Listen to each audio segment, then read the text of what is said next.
As project management experts, you'll have worked in many industries and in many organisations and had a wide variety of exposure to how executives love to talk about strategic goals, or our 5 strategic missions, or our value systems, or in the old days we used to call them big, hairy, audacious goals, or BHAGs.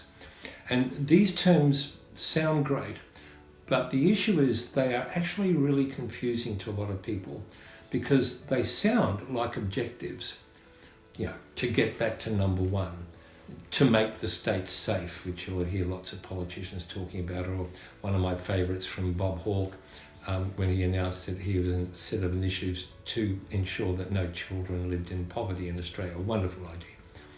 But when you think about these sort of grandiose statements, you'll realise they fail a fundamental and basic test, and that is they're not achievable. You can't leave a room and make a state safe. You can't leave a room and get the organisation back to number 1. These terms and these concepts sound like objectives, but I'm going to introduce you to a concept of outcome.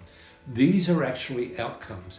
What an outcome is a long-term destination that cannot be achieved by itself, but can be only achieved by a set of projects or initiatives or change processes delivering a series of changes that directly lead to that long-term goal.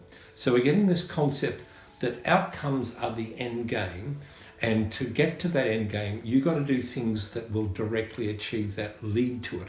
Not achieve it itself, but enable it to be achieved. That's the concept of an outcome.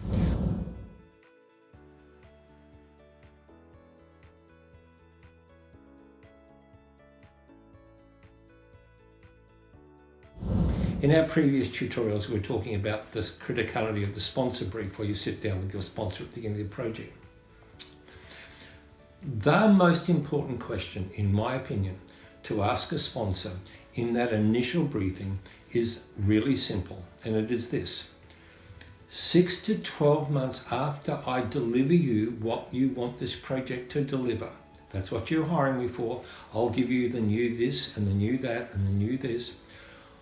6 to 12 months after I deliver that, what is the single biggest change you want to see in your organisation? The answer to that question is an outcome, the sponsor's outcome. And as we're going to talk about in this series around the O3 model, every project manager must understand what the sponsor's outcome is. Every team member must understand that outcome. All critical and essential stakeholders must understand that outcome.